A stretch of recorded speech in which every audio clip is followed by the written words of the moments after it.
সংস্কারের পরই জাতীয় নির্বাচন নিয়ে ভাববেন বলে জানিয়েছেন অন্তর্বর্তীকালীন সরকারের সাবেক উপদেষ্টা ও জাতীয় নাগরিক পার্টির আহ্বায়ক নাহিদ ইসলাম। রোববার এনসিপি ডায়াসপোরা অ্যালায়েন্স মালয়েশিয়ার আয়োজনে 2024-এর গণ-অভ্যুত্থান বীরত্বগাথা ও বিপ্লব পরবর্তী বাংলাদেশ গঠনে প্রবাসীদের ভূমিকা শীর্ষক অনুষ্ঠানে প্রধান অতিথির বক্তব্যে তিনি এই মন্তব্য করেন। ফেব্রুয়ারিতে নির্বাচন না হওয়ার শঙ্কা প্রকাশ করে নাহিদ ইসলাম বলেন, জুলাই সনদের আইনি ভিত্তির মাধ্যমে আমরা নির্বাচন, যেটা গণপরিষদ নির্বাচনে অংশগ্রহণ করতে চাই। আমরা মনে করি এর বাইরে কোনো নির্বাচন হবে বলে আমার কাছে মনে হচ্ছে না। আমরা প্রথম থেকে নির্বাচনী তারিখ নিয়ে কখনোই পক্ষ বিপক্ষ করি নাই।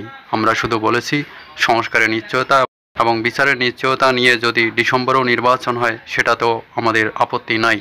পিআরের ভিত্তিতে আগামী জাতীয় সংসদ নির্বাচন অনুষ্ঠিত হবে বলে জানিয়েছেন জামায়াতে ইসলামীর নায়েবে আমির ডাক্তার সৈয়দ আবদুল্লাহ মোহাম্মদ তাহের। তিনি বলেন, পুরনো সিস্টেমে ফেরত যাওয়ার জন্য, বিদেশিদের প্রেসক্রিপশন ফলো করার জন্য জুলাই আন্দোলনে ছাত্র জনতা জীবন দেয়নি।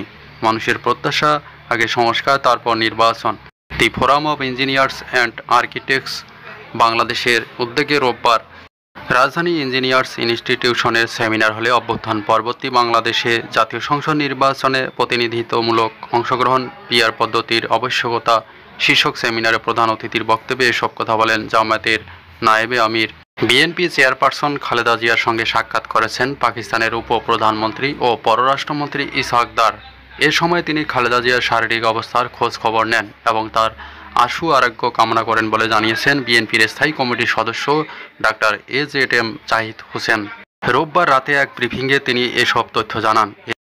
এর আগে এদিন রাত 7টার দিকে খালেদা জিয়ার গুলশানের বাসভবন ফিরোজায় সাক্ষাৎ হয়। প্রায় 45 মিনিট স্থায়ী সাক্ষাতে বিএনপির মহাসচিব মির্জা ফখরুল ইসলাম আলমগীর ও অধ্যাপক ডাক্তার AZM জাহিদ হোসেন উপস্থিত ছিলেন।